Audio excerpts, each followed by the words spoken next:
नमस्कार दोस्तों बिहार में अजीबोगरीब स्थिति है।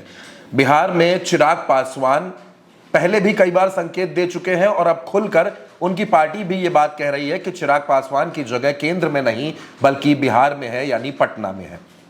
चिराग पासवान ने पहले कहा था कि वो बिहार में विधानसभा का चुनाव लड़ना चाहते हैं। फिर चिराग पासवान का एक बयान सामने आया जिसमें उन्होंने कहा कि वो बहुत लंबे वक्त तक केंद्र की राजनीति नहीं करना चाहते, वो और उनकी नजर बिहार की तरफ है।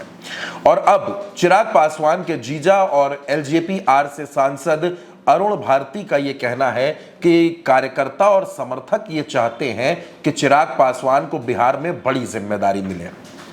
बार बार चिराग पासवान को बिहार के नजदीक लाने की कोशिश होती है। चिराग के जीजा अरुण भारती एक और बात कहते हैं। उनका यह कहना है कि जब पार्टी का आदेश होगा तो चिराग पासवान जरूर चुनाव लड़ेंगे। हालांकि दोस्तों ये बात बड़ी हास्यास्पद भी लगती है, क्योंकि चिराग पासवान ही पार्टी के सर्वे सर्वा है।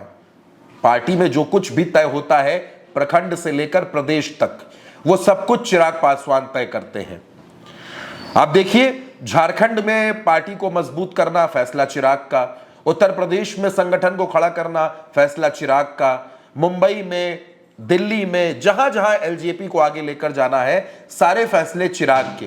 लेकिन चुनाव लड़ना है या नहीं लड़ना है, इसके लिए जीजा जी, चिराग के जीजा जी बता रहे हैं कि पार्टी जो फैसला करेगी वो मान्य होगा।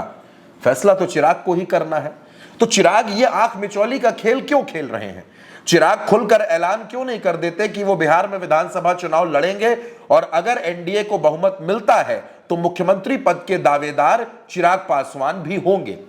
आखिर ये दबी जुबान से बोलना, अपने सांसदों से कहलवाना, अपने नेताओं से कहलवाना, अपने रिश्तेदारों से कहलवाना, बीजेपी पर एक प्रेशर बढ़ाना और नीतीश कुमार को टेंशन देना, चिराग पासवान इन दिनों इसी तरीके की पॉलिटिक्स कर रहे हैं।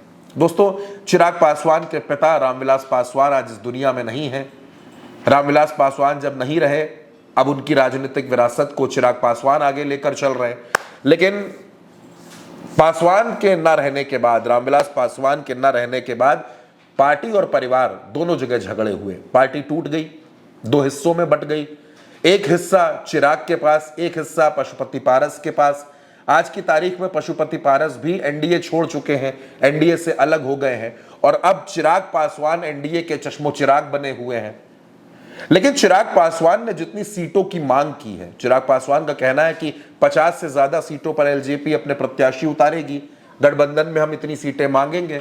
और भारतीय जनता पार्टी चिराग पासवान को, उनकी पार्टी को 20 से 22 सीटें देने पर ही सहमत नजर आ रही है। एक तरफ तो सीटों वाला प्रेशर दिया, दूसरी तरफ अब चिराग पासवान खुद को बार बार मुख्यमंत्री पद का दावेदार बताने में जुटे हैं। यानी यह तनाव अगर नीतीश कुमार के लिए है तो ये तनाव भारतीय जनता पार्टी के लिए भी बराबर है। दोस्तों, पिछले चुनाव में जब 2020 का विधानसभा चुनाव बिहार में हुआ, तब चिराग पासवान ने 134 सीटों पर अपने कैंडिडेट उतारे थे। नतीजा क्या हुआ? नतीजा यह हुआ कि चिराग पासवान की वजह से नीतीश कुमार 43 सीटों पर सिमट गए। तो क्या चिराग पासवान नहीं जानते कि ये कौन सा मॉडल है? ये किस तरीके से चिराग पासवान के लोगों से ऐसे बयान दिलवाए जा रहे हैं? दरअसल दोस्तों, बिहार में मुख्यमंत्री की कुर्सी भले ही एक है, लेकिन एनडीए के अंदर जितने नेता उतने दावेदार। चिराग पासवान हो, भारतीय जनता पार्टी हो, नीतीश कुमार हो, जीतन राम मांझी हो, ये सब के सब मुख्यमंत्री बनना चाहते हैं। बीजेपी तो अपना सपना पूरा करना चाहती है। नीतीश कुमार मुख्यमंत्री का पद छोड़ देंगे आसानी से, इस बात की उम्मीद ना के बराबर है। और अब ऐसे में चिराग पासवान की पार्टी के बयानों से लगातार एनडीए में प्रेशर बढ़ाया जा रहा है, ताकि ना मुख्यमंत्री की कुर्सी मिले तो कम से कम 60 से 65 सीटें चुनाव लड़ने को मिल जाए।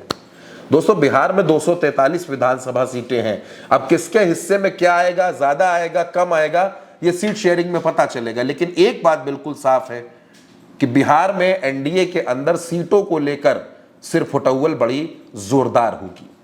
फिलहाल चिराग पासवान की पार्टी के इन तमाम स्टेटमेंट्स पर आप क्या सोचते हैं?